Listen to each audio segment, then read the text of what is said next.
Hello everyone, this is Shanila and I welcome to my YouTube channel study एडिशनो। आज हम लोग बात करेंगे मंदिर बनाने की शैलियों के बारे में बात करेंगे। जो भारत में मंदिर बनाने की जो शैलियाँ प्रचलित है उसके बारे में आज हम लोग डिस्कस करेंगे और इस टॉपिक को देखने के बाद आपको कभी भी कन्फ्यूज़न नहीं होगा। नागर शैली और द्रविड़ शैली और वेसर शैली में कभी भी कन्फ्यूज़न नहीं होगा। तो इसके लिए आपको वीडियो को शुरू से एंड तक देखना पड़ेगा और आपको चीज़ें 100% क्लियर होंगी। ठीक है, तो आप वीडियो को देखिए, आपको खुद पता चल जाएगा कि आपको चीज़ें क्लियर हुई हैं कि नहीं हुई है। ठीक है, अगर आपको चीज़ें क्लियर हो जाती हैं तो आप मुझे कमेंट करके ज़रूर बताइएगा। ठीक है, तो आज हम लोग क्या पढ़ेंगे, मंदिर बनाने की जो शैलियाँ भारत में प्रचलित है उसके बारे में हम लोग पढ़ेंगे। लेकिन उससे पहले मैं आपको बता दूं कि स्थापत्य कला की सीरीज चली जिसमें हम लोगों ने मंदिर के अंगों के बारे में पढ़ा है और जो है मूर्ति बनाने की जो विधियाँ हैं उसके बारे में हम लोग पढ़ चुके हैं। ठीक है, तो मंदिर के अंगों के बारे में हम लोग पढ़ चुके हैं। ठीक है, मंदिर के अंगों के बारे में हम लोग पढ़ चुके हैं और मूर्ति बनाने की जो विधियाँ हैं उसको भी हम लोग पढ़ चुके हैं। ठीक, अगर आपने उन वीडियोज़ को ना देखा हो तो आप उन वीडियोस को भी देख लीजिएगा, वो भी आपके लिए बहुत ज़्यादा इंपॉर्टेंट है। ठीक है, और इससे पहले वीडियो को शुरू करने से पहले मैं आपसे कुछ बातें कहना चाह रही हूँ कि जैसा कि आप लोग को पता है 2-3 दिन पहले मैंने लाइव करने की कोशिश की थी लेकिन मैं लाइव नहीं हो पाई। अभी तक मैंने लाइव क्लासेस नहीं ली हैं तो इसलिए मुझे दिक्कत आ रही है, मतलब टेक्निकल दिक्कत आ रही है कि उसमें कुछ नहीं बन पा रहा, लाइव में नहीं आ पा रही। तो उसके लिए बहुत ही मुझे बुरा लगा, उसके लिए आपसे मैं सॉरी बोलना चाह रही हूँ क्योंकि आप वेट कर रहे थे, आप लोग वेटिंग में थे और मैं लाइव नहीं आ पाई। मैं सोच रही थी कहीं आप लोग वल्गैरिटी पे ना उतर आए, मतलब गाली वगैरह ना देने लगे, क्योंकि अक्सर मैंने वीडियोज़ के नीचे देखा है कि लोग गाली देने लगते हैं, वो मतलब अलग गंदे गंदे वर्ड्स यूज़ करने लगते हैं। तो मैं सोच रही थी कहीं आप लोग ऐसा ना करें, लेकिन आप लोगों ने ऐसा कुछ भी नहीं किया, तो उसके लिए भी बहुत ज़्यादा मैं शुक्रगुजार हूँ। ठीक है, तो सभी को शुक्रिया भाई, आप लोगों ने इतने अच्छे से मेरे चैनल को आप लोग फॉलो कर रहे हैं और आपके कमेंट देख के मुझे लग रहा है कि आप लोग को चीज़ें समझ में आ रही हैं। ठीक है, तो उसके लिए बहुत ज़्यादा आप सभी का धन्यवाद। तो आज का टॉपिक शुरू करते हैं, मंदिर बनाने की शैलियाँ। ठीक है, तो इतनी बातें मुझे कहनी थी वो मैंने कह दी।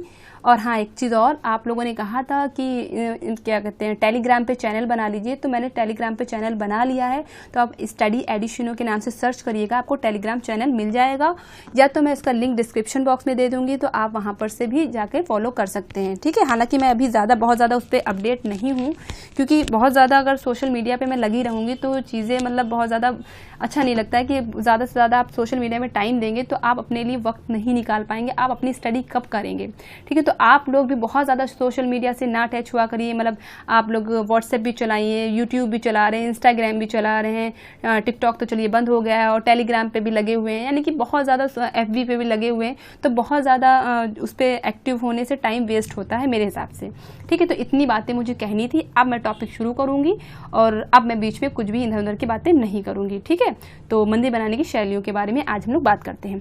देखिए, भारत में जो मंदिर बनाने की जो शैलियाँ हैं वो मुख्य रूप से कितनी फेमस है, वो 3 हैं। मुख्य रूप से मैंने ये नहीं कहा कि सिर्फ 3 ही है। ठीक है, तो मुख्य रूप से मंदिर बनाने की जो शैली है भारत में 3 फेमस है, नागर शैली, ठीक है, द्रविड़ शैली और वेसर शैली। ठीक है, तो नागर शैली, द्रविड़ शैली और वेसर शैली। ठीक है, अब अगर हम बात करें जो नागर शैली है तो नागर शैली के अंतर्गत ही कौन सी आ जाती है, ओडिशा शैली आ जाती है, खजुराहो शैली आ जाती है और सोलंकी शैली आ जाती है। तो जो ओडिशा से जो मंदिर प्राप्त हैं वो किस शैली में बने हैं, वो ओडिशा शैली में बने हैं। लेकिन ओडिशा शैली किसके अंतर्गत आती है, वो नागर शैली के अंतर्गत ही आती है। देखिए, हर जगह पर जो मंदिर बने होते हैं तो उनकी बनावट थोड़ी थोड़ी अलग होती है, यानी कि उनमें कुछ ना कुछ चेंज आ जाते हैं। लेकिन मुख्य रूप से नागर शैली की क्या बनावट है, क्या मतलब चीज़ें हैं, क्या उसमें पहचान है, तो उसके बारे में हम लोग अभी डिस्कस करेंगे। कुछ तो चेंजेस आते हैं, यानी कि आपने मान लीजिए एक घर बनाया है और आप जब फिर दूसरा घर बनाते हैं तो उसमें कुछ ना कुछ चेंज ला ही देते हैं। तो उसी तरीके से ओडिशा शैली, खजुराहो शैली और सोलंकी शैली डिवाइड हो गई और ये तीनों शैली जो है वो किस शैली के अंतर्गत आती है, वो नागर शैली के अंतर्गत आती है। तो ओडिशा से जो प्राप्त मंदिर है वो ओडिशा शैली में आते हैं। जो खजुराहो के मंदिर है, यानी कि जो MP में है, MP में जो खजुराहो में मंदिर है वो खजुराहो शैली के अंतर्गत आते हैं।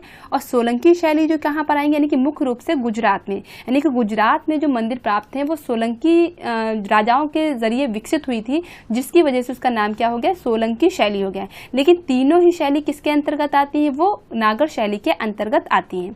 ठीक है, तो तीनों शैली किसके अंतर्गत आती है, वो नागर शैली के अंतर्गत आती है।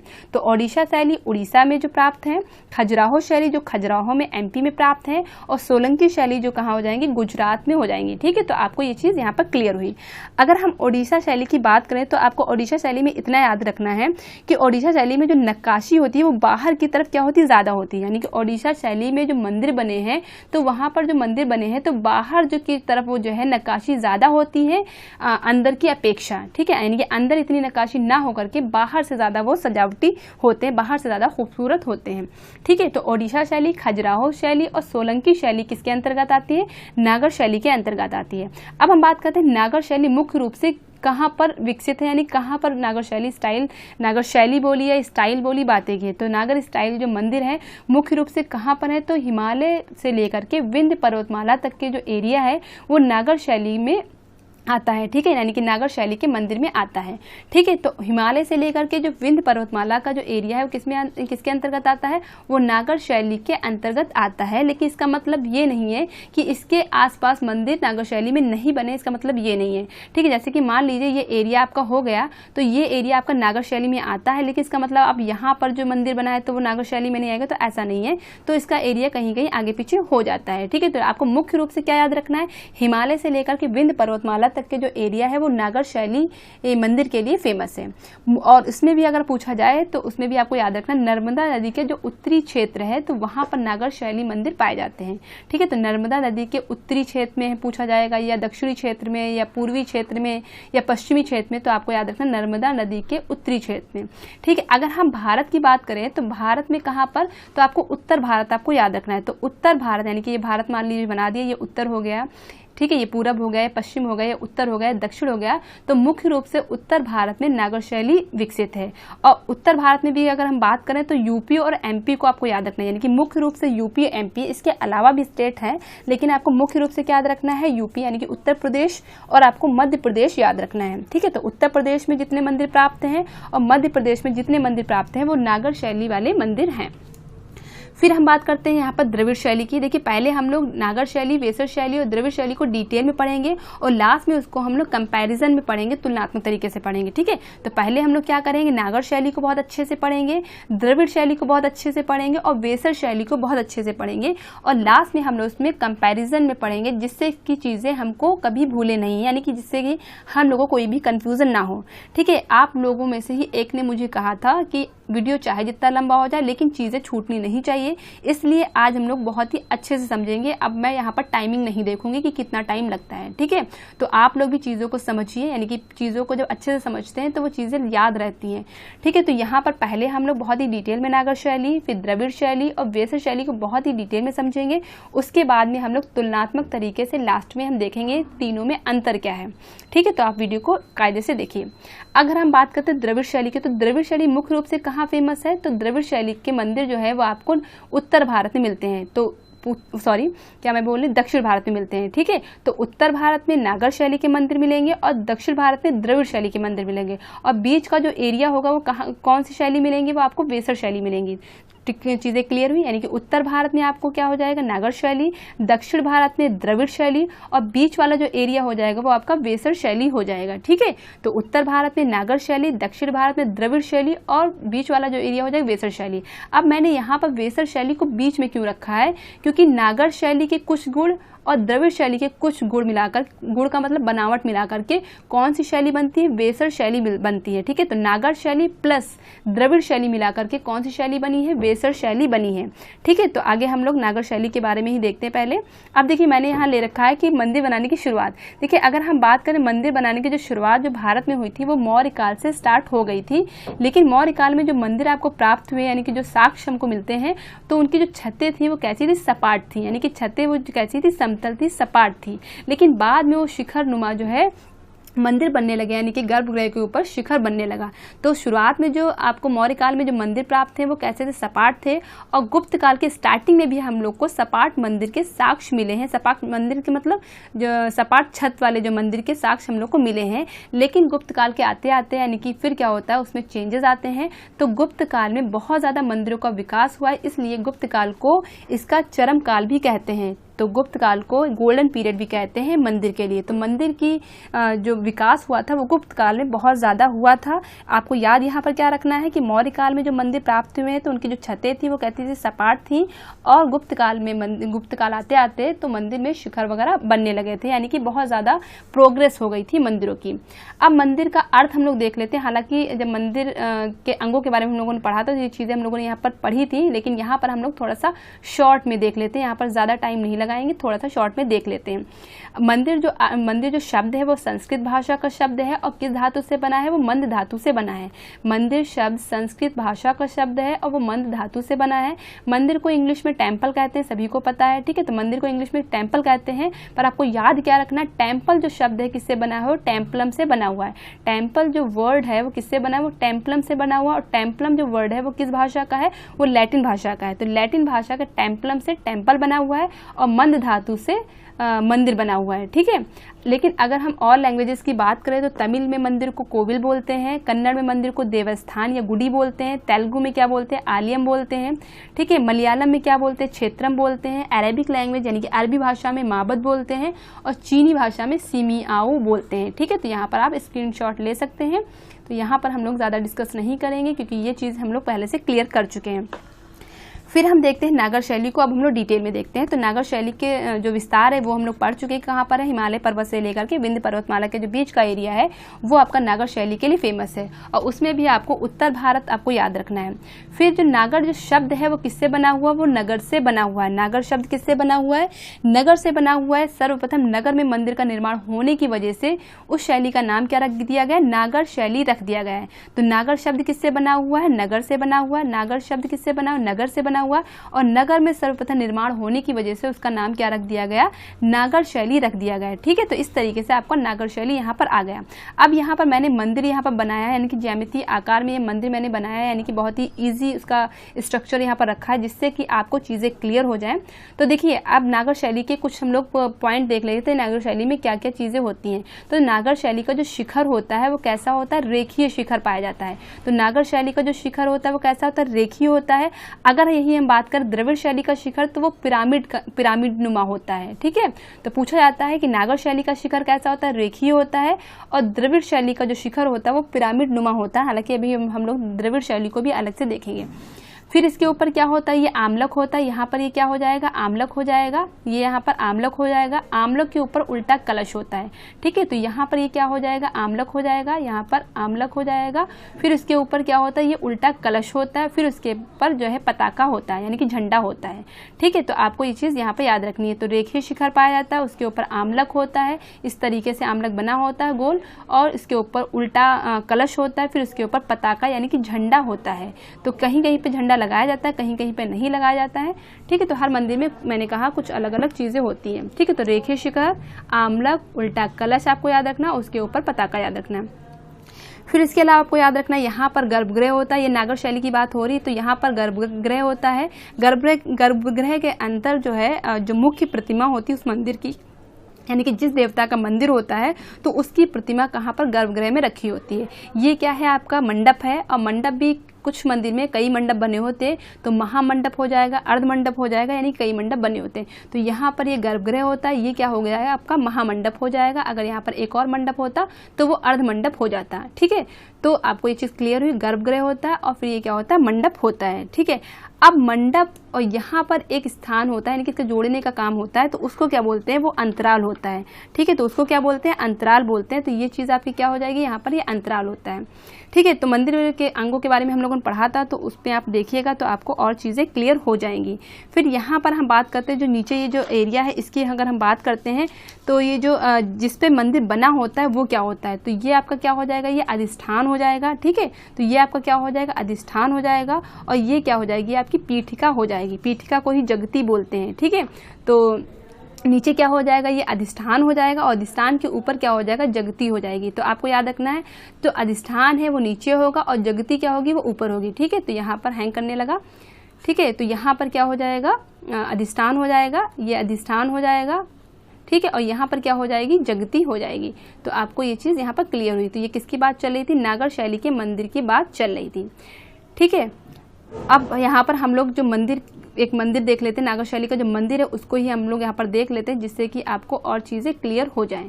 तो यहाँ पर मैंने ये मंदिर ले रखा है। तो यहाँ पर देखिए ये आपका क्या हो गया, रेखी शिखर हो गया। नागर शैली का ये आपका रेखी शिखर हो गया। यहाँ पर मैंने क्या बताया, आमलक बताया। यहाँ पर मैंने क्या बताया, ये जो उल्टा कलश रखा हुआ है उसके ऊपर ये क्या है, पताका है। ठीक है, तो ये चीज़ें यहाँ पर क्लियर हो गई। अब देखिए जो नागर शैली के जो मंदिर होते हैं उसमें देखिए अलग से कुछ जो शिखर निकले होते हैं। ठीक है, ये जो अलग से कुछ शिखर निकले होते हैं उसको क्या बोलते हैं, उरुश्रृंग बोलते हैं। क्या बोलते हैं इसको, उरुश्रृंग बोलते हैं। यानी कि इसके सब शिखर होते हैं। ठीक है, यानी कि इसके उप शिखर होते हैं। ठीक है, सब शिखर नहीं, सब यहाँ पर उप शिखर होते हैं। तो ये तो आपका रेखी शिखर हो गया, लेकिन इसमें जो अलग से जो शिखर निकले होते हैं उसको क्या कहते हैं, उसको उरुश्रृंग कहते हैं। ठीक है, तो आपको हर एक चीज़ बहुत अच्छे से समझनी है। वीडियो लंबा हो रहा है मुझे पता है, लेकिन अगर आप मैंने ये चीज़ें छोड़ दी तो आप फिर कंफ्यूजन में ही हमेशा रहेंगे। तो यहाँ पर जो अलग से चीज़ें हुई है क्या हो गई, ये उरुश्रृंग हो गई। यहाँ पर मैंने क्या बताया था, जो बीच का पार्ट होता है वो क्या होता है, अंतराल होता है। यहाँ पर क्या हो गया, आपका गर्भगृह हो गया, ये महामंडप हो गया। और यहाँ पर जो ये एरिया होता है, ठीक है, यहाँ पर क्या हो गया, ये जो पूरा है ये क्या हो गया, महामंडप हो गया। और यहाँ पर जो एरिया है ये गवाक्ष होता है। ठीक है, ये यहाँ पर गवाक्ष है। ठीक है, और ये पूरा क्या हो गया, ये आपका महामंडप होता है। फिर यहाँ पर क्या है, ये अर्धमंडप है। अब जो यहाँ पर ये जो जोड़ने का काम करता है ये क्या होता है, कपोत होता है। ठीक है, तो यहाँ पर ये जो जोड़ने का यहाँ पर काम कर रहा है तो ये क्या होता है, कपोत होता है। फिर यहाँ पर देखिए मैंने बताया था ये अधिष्ठान हो गया और उसके ऊपर क्या हो गई, जगती हो गई। ठीक है, तो इस तरीके से हम लोगों ने यहाँ पर चीज़ों को क्लियर किया। तो एक बार हम लोग फिर से देख लेते हैं अच्छे से। तो यहाँ पर सबसे पहले हम लोग देखेंगे शिखर होता है। शिखर में जो बीच में जो शिखर होते हैं वो उरुश्रृंग होते हैं। ठीक है, उरुश्रृंग होते हैं। फिर यहाँ पे ये ग्रीवा, यानी कि ग्रीवा में गर्दन होता है, तो आपको पता ही है। ये ऊपर ये कलश हो गया, यहाँ पर आमलक हो गए, यहाँ पर ध्वज हो गया यानी कि पताका हो गया, यहाँ पर गवाक्ष हो गया, यहाँ पर गर्भगृह हो गया, यहाँ पर ये एरिया जो मिलाने का जो इसका बीच का काम कर रहा है वो क्या हो गया, अंतराल हो गया। ठीक है, तो ये यहाँ पर नागर शैली के अंगों के बारे में हम लोगों ने यहाँ पर डिस्कस किया। तो आपको चीज़ें ज़रूर यहाँ पर क्लियर हुई होंगी मेरे हिसाब से। अब हम लोग बात करते हैं दूसरा, यहाँ पर देख लेते हैं एक मंदिर। यहाँ पर एक और मैंने मंदिर लिया है। तो यहाँ पर ये नागर शैली मंदिर है, यहाँ पर ये द्रविड़ शैली मंदिर है और यहाँ पर ये वेसर शैली मंदिर है। ठीक है, तो यहाँ पर ये देखिए नागर शैली का मंदिर बना हुआ है, यहाँ पर द्रविड़ शैली का मंदिर बना हुआ और यहाँ पर वेसर शैली का मंदिर बना हुआ। तो नागर शैली में जो ये शिखर होता है वो रेखीय शिखर होता है और द्रविड़ शैली में जो शिखर होता है वो कैसा होता है, पिरामिड नुमा प्रिज्म वाला जो है शिखर होता है। यानी कि इसमें क्या होता है, एक जैसे ये चीज़ बनी है, फिर इसके ऊपर ये, फिर ऐसे ऐसे करके ये जो है यहाँ पर इसका शिखर बनाया जाता है। पर इसमें क्या होता है, बिल्कुल रेखीय वाला जो शिखर होता है। ठीक है, अभी हम लोग द्रविड़ शैली को पढ़ेंगे तो और चीज़ें यहाँ पर क्लियर होंगी। ठीक है, तो यहाँ पर हम लोगों ने ये नागर शैली के अंतर्गत ये चीज़ पढ़ी।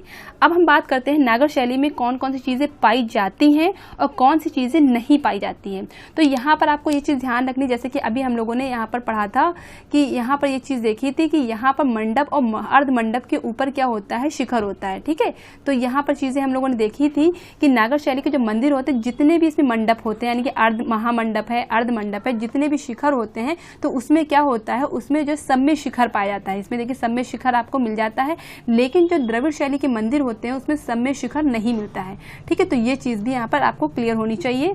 अब यहाँ पर बात करते हैं पंचायतन शैली। अब यहाँ पंचायतन शैली में क्या होता है, इसमें एक बीच में मंदिर होता है और उसके बीच में चारों तरफ 4 मंदिर होते हैं, यानी कि 5 मंदिरों को ग्रुप को क्या बोलते हैं, पंचायतन शैली बोलते हैं। ठीक है, बीच में मेन मंदिर कहाँ होता है, वो बीच में होता है और चारों तरफ और मंदिर भी होते हैं। ठीक है, और इसमें जो जितने भी मंदिर मिलते हैं, यानी कि नागर शैली में जितने भी मंदिर होते हैं उसमें हर मंदिर पे क्या होता है, शिखर होता है। ठीक है, तो हर मंदिर पे शिखर पाया जाता है, किसमें, नागर शैली में। लेकिन द्रविड़ शैली में जो मुख्य मंदिर होता है उस पर शिखर होता है और जो उसके जो और मंदिर होते हैं, जिसके आसपास और मंदिर होते हैं, तो उसमें शिखर पाया जाए ये ज़रूरी नहीं है। लेकिन नागर शैली में प्रत्येक मंदिर पे शिखर आपको मिलता है।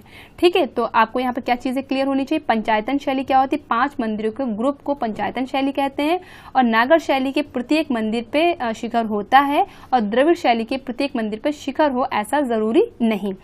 प्रत्येक मंदिर पे शिखर, ठीक है, आकार कैसा होता है, इसका वर्गाकार होता है। यानी कि नागर शैली में जो मंदिर होते हैं उसके वो किस आकार में होते हैं, वो वर्गाकार आकार के होते हैं। ठीक है, तो आपको यहाँ पर ये चीज़ याद रखनी, यहाँ पर आपको वर्गाकार मिलेंगे और वहाँ पर आपको आयताकार मिलेंगे। ठीक है, नागर शैली में वर्गाकार और द्रविड़ शैली में आयताकार।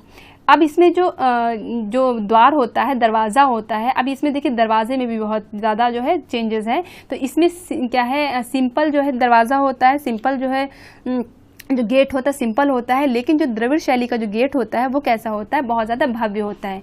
ठीक है, तो ये भी आपको चीज़ यहाँ पर क्लियर होनी चाहिए। तो इसमें जो दरवाजे पर क्या होता है कि गंगा देवी और यमुना देवी की मूर्ति लगाई जाती है। ठीक है, तो गंगा देवी और यमुना देवी की मूर्ति जो है नागर शैली में लगाई जाती है, लेकिन द्रविड़ शैली में गंगा देवी और यमुना देवी की मूर्ति ना लगा करके यक्ष और यक्षिणी की मूर्ति लगाई जाती है। तो गंगा देवी और यमुना देवी की मूर्ति किस में लगाई जाती है, नागर शैली में मंदिर में लगाई जाती है, और यक्ष और यक्षिणी की मूर्ति किस मंदिर में लगाई जाती है, वो द्रविड़ शैली के मंदिर में लगाई जाती है।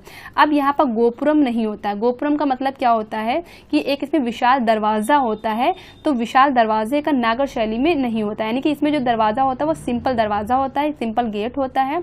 ठीक है, और जो है इसमें जलाशय नहीं मिलता है, यानी कि नागर शैली में जलाशय मिले ऐसा ज़रूरी नहीं है। कुछ मंदिर ऐसे हैं जिसमें जलाशय पाया जाता है, वो मैं आपको भी बताऊंगी। ठीक है, तो गोपुरम यहाँ पर नहीं होता है, जलाशय नहीं होता, और चार दीवारी, यानी कि नागर शैली के मंदिर में जो चार दीवारी यानी कि बाउंड्री का प्रावधान ऐसा नहीं है, लेकिन द्रविड़ शैली में चार दीवारी होती है, यानी कि बाउंड्री होती है।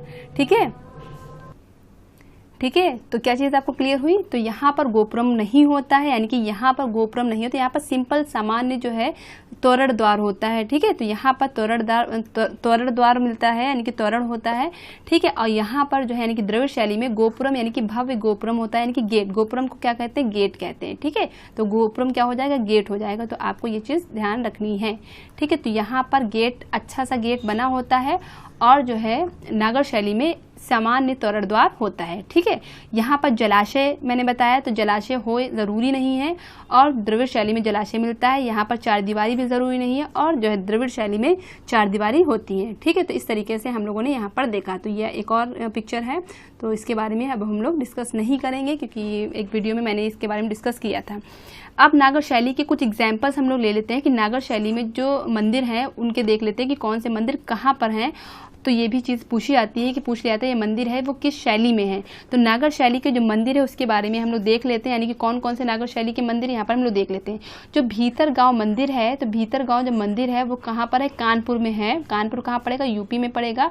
तो ये जो मंदिर की शैली में बना हुआ है ये नागर शैली में बना हुआ है। अब यहाँ पर क्वेश्चन कैसे पूछा जाएगा, भीतर गाँव मंदिर किस शैली में आता है, नागर शैली, द्रविड़ शैली, वेसर शैली। तो आपको क्या बताना है, नागर शैली में आता है। और भीतर गाँव मंदिर है कहाँ, ये आपका कानपुर में है। कानपुर कहाँ है, वो आपका यूपी हो जाएगा। ठीक है, फिर नेक्स्ट है हमारा दशावतार मंदिर। ठीक है, तो दशावतार मंदिर कहाँ पड़ेगा, झांसी में पड़ेगा।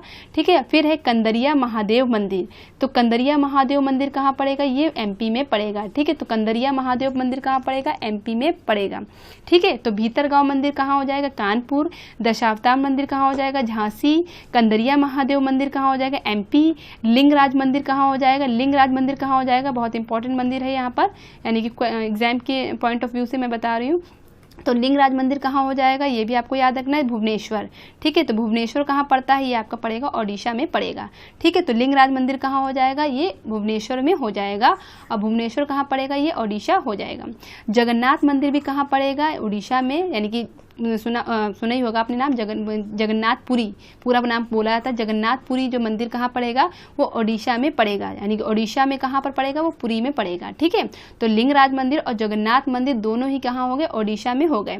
फिर कोणार्क का सूर्य मंदिर, तो कोणार्क का जो सूर्य मंदिर है वो भी कहाँ पड़ेगा, वो ओडिशा में पड़ेगा। ठीक, ओडिशा में कहाँ पड़ेगा, कोणार्क में पड़ेगा। तो ये जो तीनों मंदिर हैं, ठीक है, ये जो तीनों मंदिर हैं वो किस शैली के अंतर्गत आएंगे, वो ओडिशा शैली के अंतर्गत आएंगे। और ओडिशा शैली किस शैली के अंतर्गत आती है, वो नागर शैली के अंतर्गत आती है। तो लिंगराज मंदिर, जगन्नाथपुरी और कोणार्क का सूर्य मंदिर जो है वो ओडिशा शैली के अंतर्गत आएंगे। फिर हम बात करते हैं मोढेरा का सूर्य मंदिर। अब देखिए यहाँ पर भी सूर्य मंदिर है, यहाँ पर भी सूर्य मंदिर है। तो कोणार्क का सूर्य मंदिर पूछा जाए तो आपको ओडिशा बताना है, और मोढेरा का सूर्य मंदिर बताए वो आपको गुजरात बताना है। अब देखिए यहाँ पर मैंने बताया था कि नागर शैली में जलाशय का प्रावधान नहीं होता है, लेकिन मोढेरा का सूर्य मंदिर है वहाँ पर आपको जलाशय मिलता है। ठीक है, तो मोढेरा का जो सूर्य मंदिर है वो गुजरात में पड़ता है, तो जहाँ पर जलाशय मिलता है और किस शैली का है, वो सोलंकी शैली का है। ठीक है, तो मैंने आपको बताया था। तो सोलंकी शैली कहाँ पर जो है आपका मुख्य रूप से हो जाएगा, तो गुजरात हो जाएगा। तो ये सोलंकी शैली का मंदिर हो गया और यहाँ पर जलाशय मिलता है। और मोढेरा का सूर्य मंदिर कहाँ पर है, तो गुजरात में हो जाएगा। तो ये आपका एक्सेप्शन हो गया, यहाँ पर अपवाद हो गया। ठीक है, तो इस तरीके से हम लोगों ने नागर शैली यहाँ पर पूरी क्लियर कर ली। आई थिंक आपको चीज़ें क्लियर हुई होंगी। अब जब हम लोग द्रविड़ शैली पढ़ेंगे तो आपको और चीज़ें क्लियर होंगी कि द्रविड़ शैली और नागर शैली में अंतर क्या है। मैंने बताया था आपको द्रविड़ शैली जो मुख्य रूप से कहाँ पर फेमस है, यानी कि कहाँ पर है इस तरीके के मंदिर हैं, तो आपको दक्षिण भारत में मंदिर आपको मिलते हैं।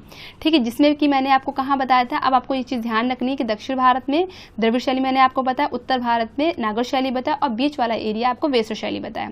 अब देखिए इसमें जो निचला भाग है, यानी कि दक्षिण भारत के जो मंदिर है या द्रविड़ शैली के जो मंदिर है, उसका जो निचला भाग होता है वो कैसा होता है, आयताकार होता है। उसमें मैंने बताया था आपको वर्गाकार होता है, और इसमें जो आकार कैसा होता है वो आयताकार होता है। और ऊपर का जो एरिया है, जो शीर्ष है, वो कैसा होता है, गुंबदाकार होता है। ठीक है, तो ऊपर का एरिया कैसा होता है, गुंबदाकार होता है, और नीचे का एरिया कैसा होता है, आयताकार होता है।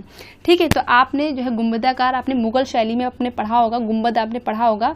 तो इस तरीके से गुंबदाकार जो एरिया है, गुंबदाकार जो है उसका शीर्ष होता है, और नीचे वाला जो एरिया कैसा होता है वो आयताकार होता है। और इसमें जो शिखर बनते हैं, जो इसमें शिखर बनते हैं वो कैसे होते हैं, मंजिल नुमा होते हैं। ठीक है, और ये कई मंजिल के होते हैं, मुख्य रूप से 6 या 8 मंजिल के बनाए जाते हैं। ठीक है, जिसकी वजह से जो शिखर होते हैं काफ़ी ऊंचे शिखर होते हैं। ठीक है, यानी कि नागर शैली की अपेक्षा द्रविड़ शैली के जो शिखर होते हैं वो ज़्यादा ऊंचे होते हैं, और ये मंजिलाकार जो शिखर होते हैं। तो इस तरीके से मैंने बताया था, जैसे कि ये एक जो शिखर हो गया, इसके ऊपर इस तरीके से यहाँ पर बनाए जाते हैं। कैसे होते हैं, इनका आकार क्या होता है, प्रिज्मवत होता है। नागर शैली में कैसा होता है, रेखीय होता है।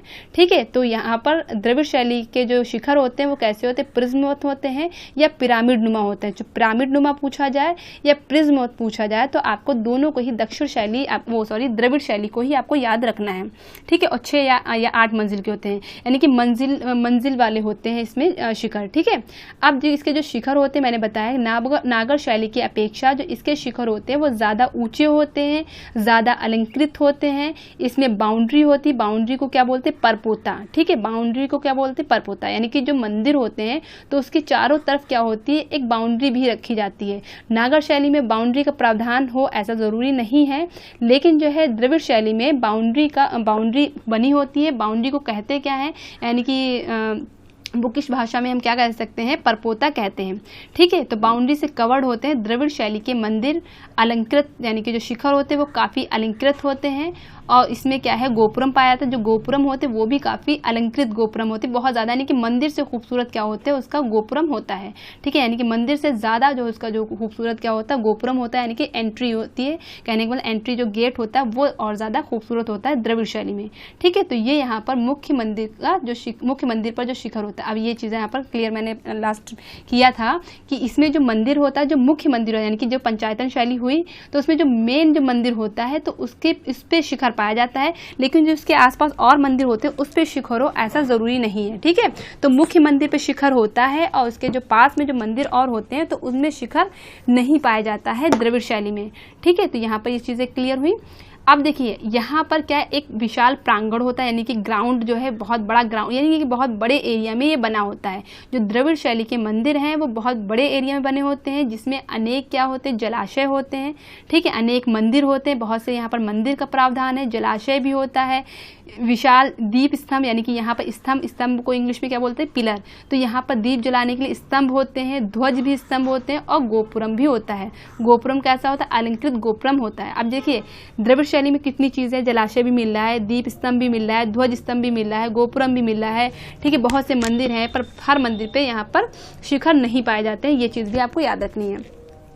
इसमें क्या, गर्भगृह के जो ऊपर, गर्भगृह के द्वार पर, अब देखिए मैंने उसमें बताया था, उसमें गंगा देवी और यमुना देवी की मूर्ति लगाते हैं गेट पे, लेकिन इसमें क्या करते हैं, इसमें यक्ष और यक्षुड़ी की मूर्ति लगाई जाती है। ठीक है, तो गंगा देवी और यमुना देवी की मूर्ति किसमें लगाई जाती है, आपको याद रखना नागर शैली में। ठीक है, वो आपको याद रखना है, नागर शैली में गंगा देवी, ठीक है, गंगा और यमुना देवी की मूर्ति लगाई जाती है। ठीक है, तो यमुना देवी की मूर्ति जो है नागर शैली में लगाई जाती है, लेकिन यक्ष यक्षुड़ी की मूर्ति किसमें लगाई जाती है, द्रविड़ शैली में लगाई जाती है। ठीक है, तो द्रविड़ शैली में आपको यक्ष यक्षुरी याद रखना है, नागर शैली में आपको गंगा देवी और यमुना देवी आपको याद रखना है। ठीक है, अब यहाँ पर देखते हैं द्रविड़ शैली के मंदिर में कौन कौन से मंदिर आते हैं। ठीक है, द्रविड़ शैली के जो मंदिर हैं उसमें कौन कौन से मंदिर आते हैं इसके बारे में हम लोग बात करते हैं। देखिए, महाबलीपुरम का जो रथ मंदिर है वो किस में आता है, वो द्रविड़ शैली में आता है। ठीक है, तो महाबलीपुरम का जो रथ मंदिर है वो किस में आएगा, वो द्रविड़ शैली में आएगा, जो कहाँ पड़ेगा, तमिलनाडु में पड़ेगा।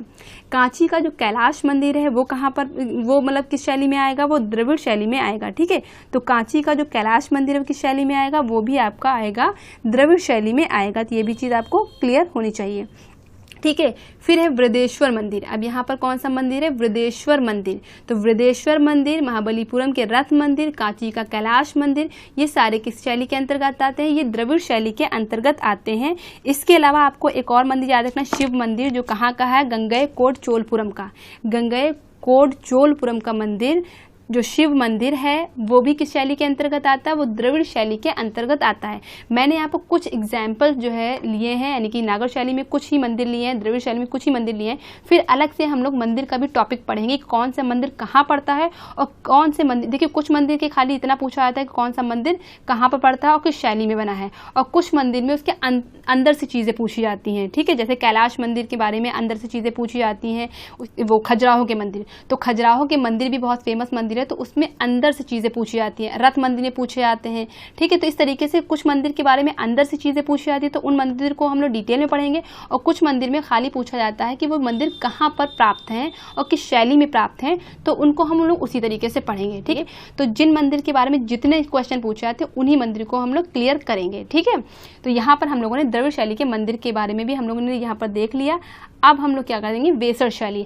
अब देखिए, वेसर शैली मैंने बताया कि नागर शैली और द्रविड़ शैली का जो मिश्रित रूप है तो वो क्या कहलाती है, वेसर शैली कहलाती है। ठीक है, नागर शैली और द्रविड़ शैली का जो मिश्रित रूप है वो क्या कहलाती है, द्रविड़ शैली, वेसर शैली कहलाती है। ठीक है, वेसर शैली को हम लोग मिश्रित शैली भी कहते हैं। ठीक है, इसी वजह से, भाई मिश्रित रूप है तो इसी वजह से हम लोग इसको मिश्रित शैली भी कहते हैं। ठीक है, तो नागर शैली और द्रविड़ शैली का जो मिक्सचर है वो क्या कहलाएगा, वेसर शैली कहलाएगा।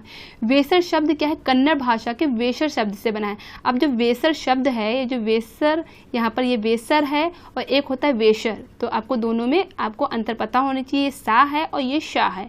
ठीक है, तो वेसर और वेशर, तो जो वेसर शब्द है कन्नड़ भाषा के वेशर से बना हुआ, कन्नड़ भाषा के किससे बना हुआ है, वेशर से बना हुआ है। ठीक है, जिसका अर्थ क्या होता है, रूप, आकार। ठीक है, वेशर का मीनिंग क्या होता है, आकार। तो इस वेशर का मीनिंग क्या हो जाएगा, इस वेशर का मीनिंग क्या हो जाएगा, आकार। ठीक है, तो यहाँ पर मैं फिर से लिखने की कोशिश करती हूँ, ये आपका वेशर हो गया। ठीक है, तो वेशर का मीनिंग क्या होता है, रूप और आकार होता है, और किस भाषा का शब्द है, ये कन्नड़ भाषा का शब्द है। फिर क्या हुआ है, अब जब जाहिर सी बात है, जब चीज़ें मतलब जब टाइम गुजरता है तो उसमें कुछ ना कुछ चेंजेस आ जाते हैं, तो उसी तरीके से वेशर में भी चेंजेस आ गए। तो नवीन प्रकार आकृति होने के कारण इस शैली को क्या बोलते थे, पहले वेशर बोलते थे। पहले इस शैली को क्या बोला जाता था, वेशर बोला जाता था। जैसे कि नागर शैली हम लोगों ने देखा, फिर द्रविड़ शैली देखा, और फिर नागर शैली और द्रविड़ शैली को कुछ मिला करके जो एक नए मंदिर बने तो उसको हम लोग क्या कहने लगे, वेशर शैली कहने लगे। लेकिन क्या हुआ, जब टाइम जैसे जैसे बढ़ा तो इस शब्द में क्या हो गए, चेंजेस आ गए, तब्दीली आ गई। ठीक है, तो क्या हुआ, उसको क्या बन गया, वो वेसर बन गया और बेसर बन गया। तो कुछ लोग के मुंह से आपने सुना होगा बेसर शैली और कुछ लोगों के मुंह से सुना होगा आपने वेसर शैली। ठीक है, तो वेसर और बेसर दोनों ही आपने नाम सुने होंगे। तो इस तरीके से वेसर शैली बोलिए या बेसर शैली बोली, बातें की है। लेकिन आपको इतना ध्यान रखना है, वेसर शब्द बना किससे है, वेशर से बना है, किस भाषा का है, कन्नड़ भाषा का है। ठीक है, अब इसका जो है एरिया क्या है, तो आपको याद रखना, विंध्य पर्वतमाला से कृष्णा नदी दक्षिण भारत में यहाँ पर नहीं है। ठीक है, दक्षिण भारत में आपको द्रविड़ शैली याद रखना है, और उसके जो बीच का यानी कि नागर शैली और द्रविड़ शैली का जो बीच का एरिया यानी कि विंध्य पर्वत से लेकर के, ठीक है, विंध्य पर्वतमाला, अब देखिए नागर शैली विंध्य पर्वत तक खत्म हो रही थी, तो उसके बाद कौन सी स्टार्ट हो जाएगी, वेसर शैली। तो विंध्य पर्वत से लेकर के कृष्णा नदी के जो बीच का एरिया है वो क्या है, वेसर शैली है। ठीक है, और आपको ये भी चीज़ क्लियर रखनी है कि वेसर शैली के जो मंदिर है बहुत कम मंदिर हैं। ठीक है, नागर शैली और द्रविड़ शैली की अपेक्षा वेसर शैली के जो मंदिर हैं काफ़ी कम मंदिर पाए जाते हैं। अब विकास का श्रेय क्या है, यानी कि विकास का श्रेय किसे जाता है, यानी कि वेसर शैली किसके समय में विकसित हुई, तो तो चालुक्य राजा और होयसल शासक थे, चालुक्य राजा या चालुक्य शासक या होयसल शासक के समय में बेसर शैली का विकास होता है। ठीक है, तो चालुक्य राजा और होयसल शासक को बेसर शैली के लिए याद रखा जाता है। ठीक है, तो चालुक्य राजा और होयसल शासकों के टाइम में बेसर शैली का विकास होता है। ठीक है, अब यहाँ पर हम लोग देख लेते हैं बेसर शैली के मंदिर। तो यहाँ पर आईहोल का मंदिर बेसर शैली में है। एलोरा का जो कैलाश मंदिर है वो भी किसमें है, बेसर शैली में है। तो एलोरा का जो कैलाश मंदिर बेसर शैली में है और आईहोल का जो मंदिर है वो किस शैली में, बेसर शैली में है। अब यहाँ पर हम बात करते हैं, मैंने बताया कि नागर शैली और द्रविड़ शैली का ये मिश्रित रूप है। तो हम लोग देख लेते हैं नागर शैली की कौन सी चीज़ें इसमें है और द्रविड़ शैली की कौन सी चीज़ें इसमें है। तो नागर शैली का जैसा रूप होता है, तो रूप किससे लिया गया है, नागर शैली से, और उसकी वास्तु योजना किससे ली गई है, बेसर शैली से ली गई है। तो नागर शैली का रूप जो है क्या है, नागर शैली का है, और वास्तु योजना क्या, द्रविड़ शैली की। कैसे क्वेश्चन पूछा जाएगा कि जो बेसर शैली है उसमें रूप किसका है, तो नागर शैली का, और वास्तु योजना किसकी है, द्रविड़ शैली की है। तो ये चीज़ आपको यहाँ पर क्लियर होनी चाहिए, किसकी कौन सी चीज़। तो नागर रूप द्रविड़ वास्तु, ठीक है, नागर रूप द्रविड़ वास्तु, इस तरीके से आपको याद रखना है। नागर रूप और द्रविड़ वास्तु, आपको इस तरीके से चीज़ों को याद रखना है। अब हम देखते हैं नागर शैली और द्रविड़ शैली में अंतर। देखिए मैंने कहा था लास्ट में हम लोग अंतर देखेंगे कि दोनों में क्या अंतर है। देखिए बेसर शैली यहाँ पर मैंने इसलिए नहीं ली क्योंकि नागर शैली और द्रविड़ शैली मिला करके ही बेसर शैली बनती है, तो इसलिए यहाँ पर आपको सिर्फ नागर शैली और द्रविड़ शैली में ही अंतर आपको देखना है। ठीक है, अब देखिए मैंने आकार, सबसे पहले आपको आकार ध्यान रखना है। तो नागर शैली का जो आकार कैसा होता है, वर्गाकार आकार होता है। नागर शैली का जो आकार होता है वो कैसा होता है, वर्गाकार होता है, और द्रविड़ शैली का आकार कैसा होता है, आयताकार होता है। ठीक है, नागर शैली का आकार कैसा होता है, वर्गाकार होता है, और द्रविड़ शैली का आकार कैसा होता है, आयताकार होता है। इसका शिखर कैसा होता है, नागर शैली का जो शिखर होता है वो रेखीय शिखर मैंने बताया, और द्रविड़ शैली का जो शिखर होता है कैसा होता है, पिरामिड नुमा होता है, या पिरामिड नुमा होता है, या प्रिज्म वत होता है, प्रिज्म के आकार का होता है, जैसे प्रिज्म होता है उस तरीके का जो है इसका शिखर पाया जाता है। ठीक है, तो यहाँ पर रेखीय और यहाँ पर आपको पिरामिड और प्रिज्म को याद रखना है। फिर इसमें क्या होता है, इसमें आमलक होता है। नागर शैली में मैंने बताया था ऊपर क्या होता है, आमलक होता है। ठीक है, आमलक के ऊपर क्या होता है, कलश होता है। तो इस तरीके से यहाँ पर आमलक और कलश का प्रावधान है। इसमें क्या है, द्रविड़ शैली में क्या, शिखर के ऊपर कलाशवत स्तूपिका होती है, यानी कलश के समान क्या होती है, स्तूपिका होती है। ठीक है, तो यहाँ पर आमलक होता है, यहाँ पर आमलक हो ऐसा जरूरी नहीं है। कहने का मतलब नागर शैली में आमलक होता है और द्रविड़ शैली में आमलक नहीं होता है। इसमें क्या होता है, जो शिखर होता है एक मंजिल का होता है। इसमें शिखर कैसा होता है, एक मंजिल का होता है, एक मंजिल का होता है, और इसमें जो शिखर होता है वो बहुमंजिल का होता है। इसमें मतलब उप शिखर तो होते हैं, जैसे कि उरुश्रृंग जिसे बोलते हैं। ठीक है, तो मैंने बताया था जो उरुश्रृंग वो अलग चीज हो गई, लेकिन जो इसमें शिखर होता है वो रेखीय शिखर होता है। इसमें मतलब कई मंजिल के नहीं होते हैं। द्रविड़ शैली में क्या होता है, बहुमंजिल शिखर होता है। अब इसमें देखिए हर मंडप पे इसमें क्या होता है, शिखर होता है। नागर शैली में जितने भी मंडप होते हैं, महामंडप, अर्ध मंडप, तो सब पे शिखर पाया जाता है। लेकिन जो द्रविड़ शैली के मंदिर होते हैं उसमें हर मंडप पे शिखर हो ऐसा जरूरी नहीं है। ठीक है, यानी कि मेन मंदिर पे तो शिखर होता है, लेकिन जो है मेन जैसे कि जो गर्भगृह का जो एरिया होता है, गर्भगृह के ऊपर तो शिखर होता है, लेकिन जो मंडप होते हैं उसमें शिखर नहीं पाया जाता है। इसमें क्या होता है, सामान्य तोरण द्वार होता है, गेट जिसे बोलते हैं। तो इसमें जो गेट होता है वो नॉर्मल गेट बता रहे हैं। इसमें क्या होता है कि नॉर्मल जो है गेट होता है, तोरण द्वार नॉर्मल होता है, यानी कि सामान्य होता है। लेकिन द्रविड़ शैली में जो गोपुरम होता है, जो गेट होता है, वो बहुत ही विशाल बना होता है, भव्य गेट होता है, बहुत ज़्यादा अलंकृत होता है, बहुत ज़्यादा खूबसूरत होता है। इसमें क्या होता है, सामान्य परिसर होता है, यानी कि जो जिस एरिया में बना होता है तो उसमें क्या है, परिसर क्या होता है, नॉर्मल होता है, यानी कि नॉर्मली उसका जो है आकार होता है। लेकिन इसमें क्या होता है, एक अच्छा खासा बड़े लेवल पे बना होता है। इसका जो प्रांगण होता है, जो ग्राउंड होता है, वो क्या होता है, बहुत ही विशाल होता है, बहुत ज़्यादा बड़ा होता है। इसमें क्या है, जलाशय नहीं है, लेकिन एक्सेप्शन में मैंने बताया था कि जो गुजरात का मंदिर है उसमें जलाशय आपको मिलता है। ठीक है, तो वो एक्सेप्शन में आया था। तो गुजरात के मंदिर जो सोलंकी वाला था, सूर्य मंदिर जो था, ठीक है, तो उसमें क्या है, जलाशय प्राप्त है। जो सूर्य मंदिर, मोढेरा का जो सूर्य मंदिर था वहाँ पर जलाशय प्राप्त था। लेकिन नॉर्मली देखा जाए तो नागर शैली में जलाशय नहीं होता है, लेकिन द्रविड़ शैली में जो है जलाशय पाया जाता है। ठीक है, द्रविड़ शैली में जलाशय होता है, दीप स्तंभ होते हैं। तो इस तरीके से इसमें कई चीज़ें पाई जाती हैं, और इसमें क्या होता है, जलाशय वगैरह नहीं होता है। ये क्या होते हैं, द्रविड़ शैली की अपेक्षा कम ऊंचे होते हैं। द्रविड़ शैली की अपेक्षा कम ऊंचे होते हैं और ये क्या होते हैं, नागर शैली की अपेक्षा ज़्यादा ऊंचे होते हैं। कहने का मतलब द्रविड़ शैली सबसे ऊंचे होते हैं, फिर नागर शैली होते हैं, फिर वेसर शैली होते हैं। सबसे ऊंचे क्या बने होते हैं, द्रविड़ शैली के मंदिर, फिर उसके नीचे क्या हो जाएंगे, नागर शैली के मंदिर, और सबसे नीचे क्या हो जाएगा, वेसर शैली के मंदिर हो जाएगा। तो इस तरीके से आज हम लोगों ने सारी चीज़ों को यहाँ पर क्लियर किया। अभी भी अगर आपको डाउट है, हालांकि डाउट नहीं होना चाहिए, अगर अभी भी आपको डाउट है तो आप मुझे कमेंट बॉक्स में ज़रूर लिखिएगा। अब हम लोग इस टॉपिक को यहीं पर फिनिश करते हैं। अगर आपको चीज़ें अच्छी लगी हो, देखिए लास्ट में मैं आपसे बोलती हूँ कि अगर आपको चीज़ें अच्छी लगी तो आप वीडियो को ज़रूर लाइक किया करिए, ज़रूर शेयर किया करिए। बीच बीच में मैं बहुत ज़्यादा डिस्टर्ब नहीं करती हूँ, तो लास्ट में मैं बोलती हूँ कि अगर आपको चीज़ें अच्छी लगती हैं तो आप वीडियो को ज़रूर शेयर करिए और लाइक करिए, और मेरे चैनल को अगर अभी तक आपने सब्सक्राइब ना किया हो तो सब्सक्राइब करिए। अब हम लोग मिलेंगे नेक्स्ट वीडियो में नेक्स्ट टॉपिक के साथ इसी तरीके से। तब तक के लिए जय हिंद, जय भारत।